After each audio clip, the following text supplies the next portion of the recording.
So that's the mistake people make. I don't think that's a good strategy. Not doing anything, sitting on your lazy ass and then eating whatever you want, even when you are at home.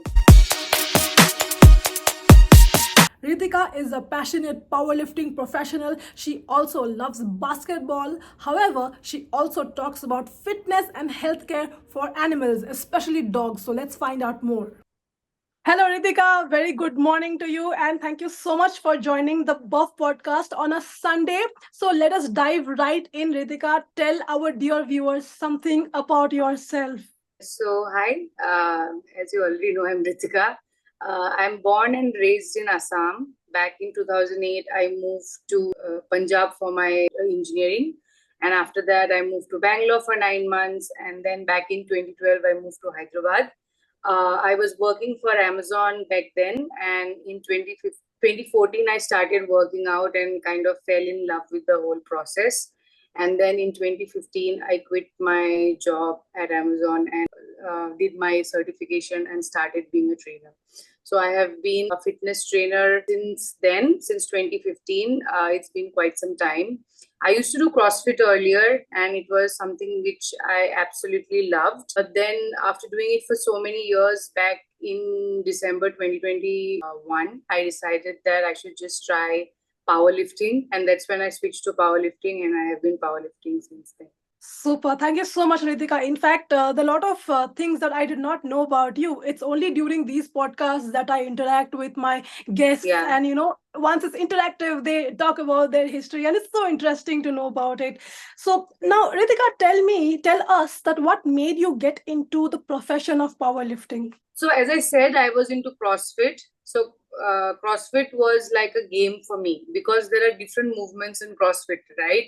Like snatches, clean, muscle ups, and all these things are there. So before starting my CrossFit journey, I never played any sport in school. I was very skinny. I was weak. I couldn't even walk like a kilometer.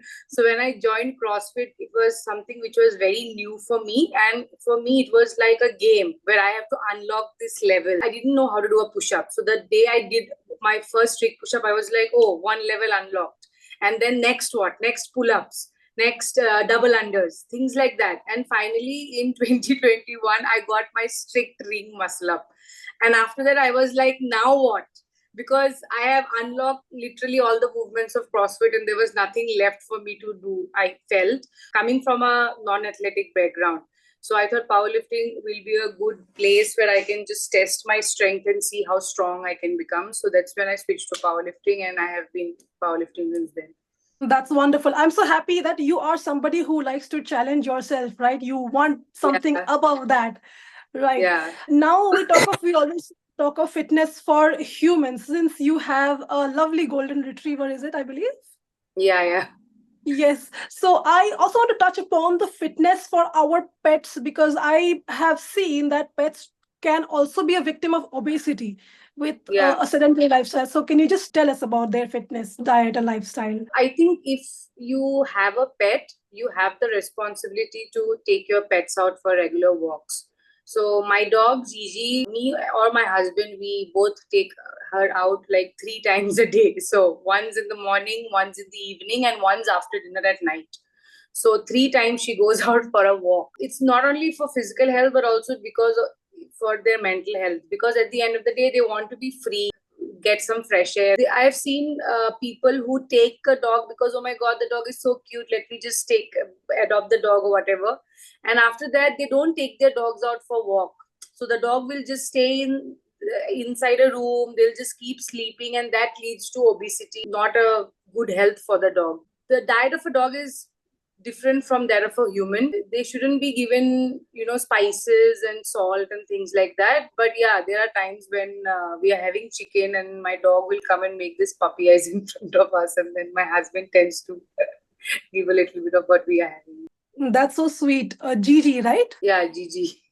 So sweet. So what does Gigi do whenever she is alone? Like you did go on a long tour. So how was Gigi taken care of? I adopted Gigi when she was 11 months old.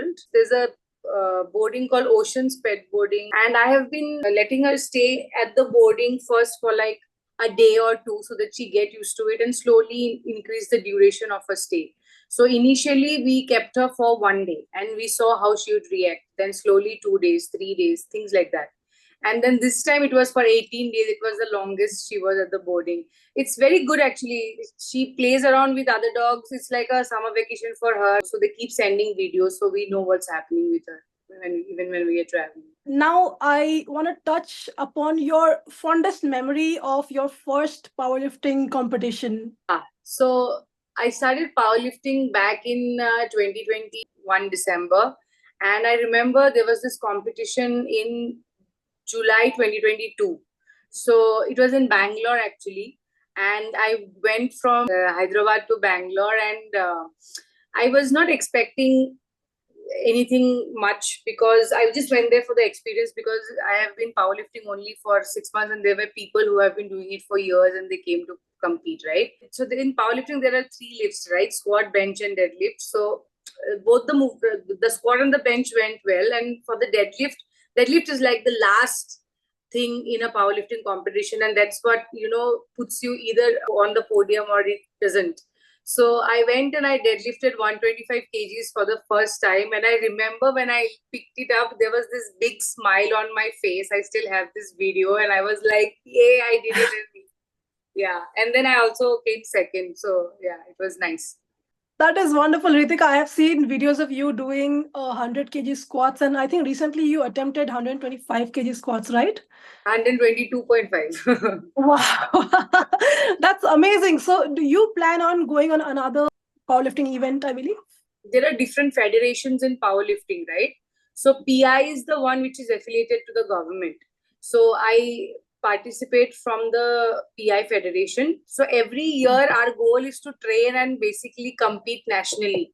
So once you Okay. win nationally, that's when you go for international competition. This year it was in May, and after that, again, this is off season for us, but we are training. Like not only me, but other powerlifters are also training for next year's competition, which will again happen somewhere around April or May. Do you have any international city in mind, basically? So I'm not aware of the international affiliations. Which cities would they, have these events in outside of India? So basically, outside of India, this is national, right? Then there are Asians, where all the Asian countries participate. Then there are worlds, where it can happen anywhere. Mostly it happens, I think worlds mostly happens in the US, if I'm not wrong. But so yeah, you have to but win this initial competition to go to the world. So my goal is to someday, represent India in the worlds. And I would probably love that. I would cheer for you, Ritika. Honestly, I'm rooting for you even now. Like yeah. even if you go Thank you so now, yes, I think Ritika has to be there. yeah. So recently you went on a 18-day long European trip. So if a professional is going out for a very long trip, then how do they keep their fitness in check? I recently also posted a story about it. So when I went for the trip, I actually didn't work out at all. The only physical activity I was doing was lots and lots of walking. So I was getting like 30 to 50K steps in a day. So because it's Europe and you have to walk a lot, so that's the only activity level that was happening. In coming to food also, I was not really thinking. I ate and drank whatever I felt like doing. The reason being, when I am in India, like I'm in Hyderabad right now, I live my life a certain way. So I have to count my macros. I have to hit 140 grams of protein every day. And then I have to, make sure I'm walking 10K steps a day. And then I train 5 days a week. So I live my life a certain way and I don't travel often.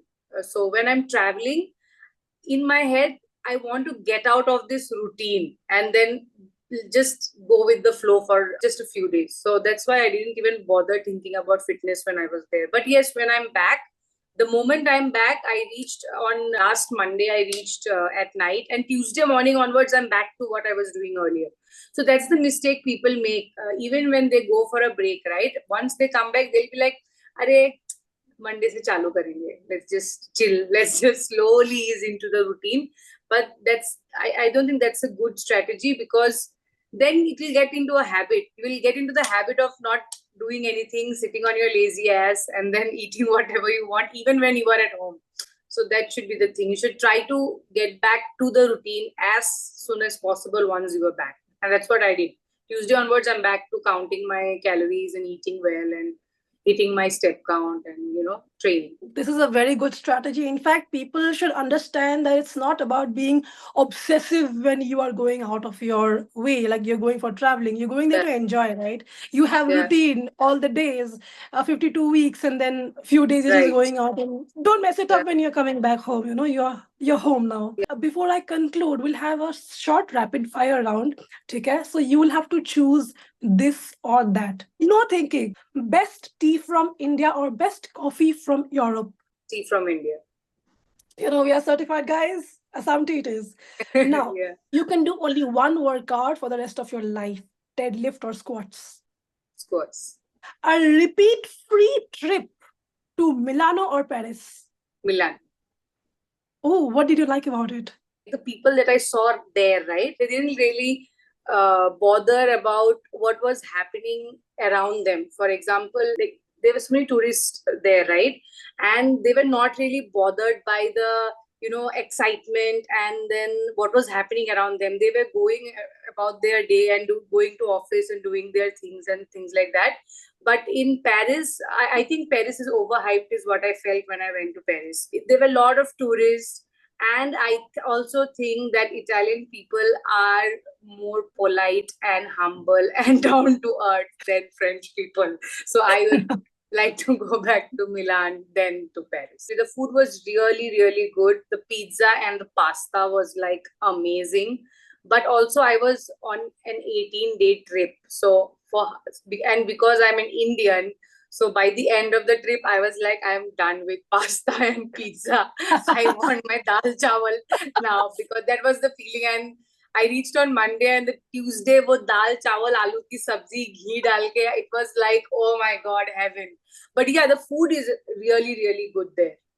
There is a saying which says you can take an Indian out of India, but you can't take the dal chawal out of an Indian. Yeah, true. I agree. Now you have to give up one social media channel, Instagram or Twitter. Give up. Yes. I would give up Twitter. When it comes to Instagram, there are certain things like you cannot post nude pictures and all those things, and Instagram will block it, right? So I just searched my name on Twitter, and there are like 8, 9 fake profiles. On my name, they are sharing like nude videos Oh and no. pictures, and Twitter is doing nothing about it. I tried reporting it, but nothing happened. So I'm like, do something, because in Instagram, if things like that happen, they will block the account, or they'll do those things. But in Twitter, it's nothing like that. Like, but that's why I had to buy the blue tick in Twitter, because I'm like, this is the real Ritika. That Ritika is not real Ritika, so that people know yeah, I am not the one who is sharing those nude pictures and videos. Yeah. That you are very active on Instagram, because I personally see your videos as well, and I like the way you edit. You were also talking about your powerlifting journeys, right? What are the few obstacles that you did face for your last powerlifting event? I wouldn't say obstacle, but one of the things that I noticed is that when athletes come to compete, right, not all athletes are natural. Sometimes you can just see them ki they are not natural. When you see that person, you see their numbers, and then their numbers are like way too good. There are two types of athletes. One which are taking like PDs, and the others are natural athletes. So for natural athletes like me, I know it's like a tough, long road to, maybe win someday. The thing is that in India, when it's national, right? So I think more testing should be done by the NADA. They don't do it. I don't know where the funds are allocated, what's happening, but they don't do it. In nationally, there are so many athletes who they just won. And then when they went to Asians, they got caught. And PI got banned now for like a year or two, and they cannot go to World. So recently, a few weeks back, actually now it's happening, like last week and this week it's happening. Worlds are happening, and in there's nobody from India, because India is banned, because more than 3 athletes got caught internationally. At the end of the day, I do love powerlifting. I do love to compete, but in my head, I also want to do it the right way. I also am a woman. I will be 35 this year, and I care for my health. I want to be natural and do things the right way. But it's also frustrating, because if you take these drugs, you'll be able to lift more, and you can perform better at the stage.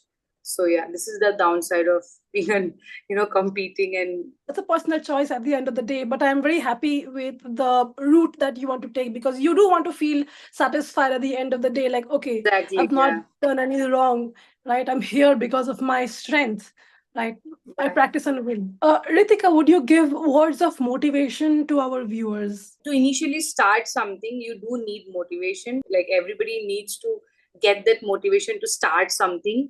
But in the long run, it's not motivation that's gonna, get you to that finish line.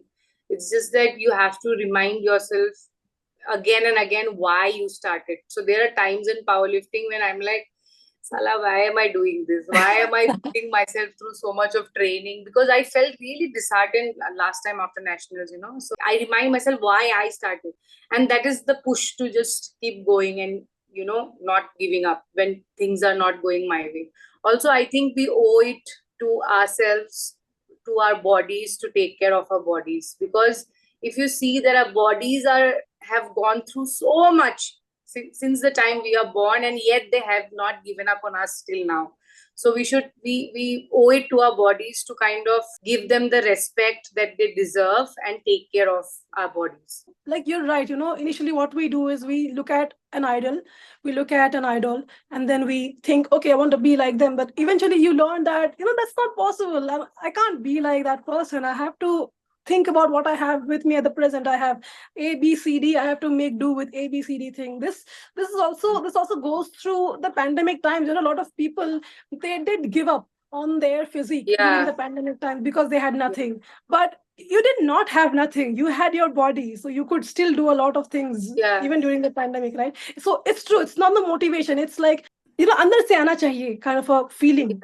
I mean, not everybody enjoys lifting weights, but just do something, like go for a walk, play with your pet. Go, if you like dancing, go and join a dance class. But at least some movement is better than not doing anything at all, and just sitting on the couch. And the kind of lifestyle we have these days, it's very different from the ones which our parents had back then. I mean, we have constant immediate access to Swiggy, Zomato, and whenever we want to order, we just order things, burger, pizza.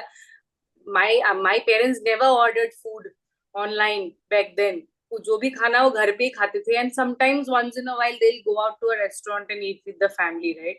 But things are not like that nowadays. People don't eat home only, they just keep, because I have nutrition clients. No, when I get on the initial call, I don't do this, but I think, oh my god, like they really need to kind of cut down on the outside food intake.